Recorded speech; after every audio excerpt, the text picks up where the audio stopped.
Yeah. I think we need term limits for Congress and the Senate too, by the way. Yeah. Because I think a lot of the politicians, when they get in there, and I've noticed this, many of them actually, they're not, when they're there when they're going in for the first time, that's many times for these congressmen and these senators, that's when they're at their best, actually. Because they're going in with idealistic principles. They're going in with some public service mindedness. Not all of them, but many of them do. Some of them are just at a pure ambition.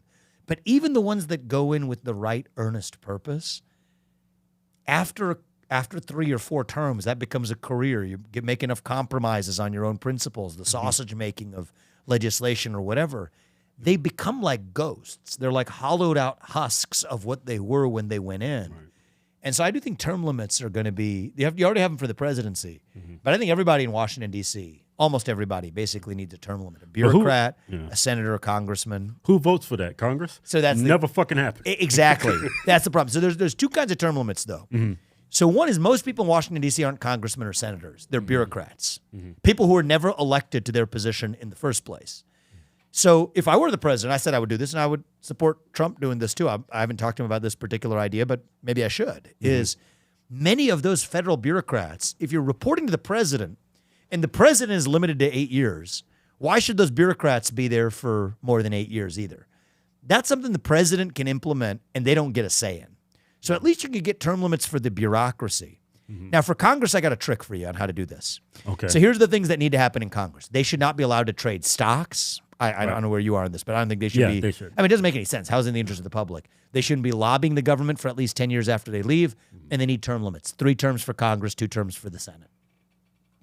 Now, that's against their own interests, so why would they vote for it? Here's the answer to that question.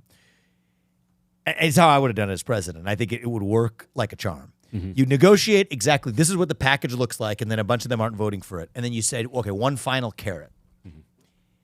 It doesn't apply to you. Well, grandfather you in. If you're already sitting there, all of these rules with respect to lobbying and insider trading and term limits, this is the right thing for the country. They're wildly popular amongst Democrats and Republicans alike. People agree on this. But to say, okay, and as the final little carrot, and you can't be that naked about it because then they look terrible, but as a transitional matter, it begins on a date certain, pick 2030 or whatever.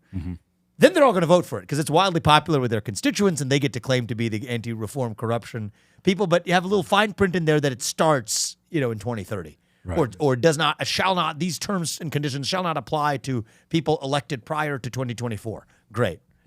Then you're good, right? You take the self-interest off the table. And so that's again, I'm a businessman. You got to work within the incentives that people already have. Yeah. And the incentives, of most politicians is they care about their self-interest first. Of course. Use that in our favor to still get done what's right for the country, as twisted as that is. And that's how I would have done it. And, if I'm talking to Trump or, I think Trump's going to be the next president, I think that's what I would tell him. But either way, this is what it's going to take you want to really drain the swamp. You got to fire 75% of those bureaucrats. You need term limits in the bureaucracy. You need term limits in Congress and the U.S. Senate. That's how we get this done.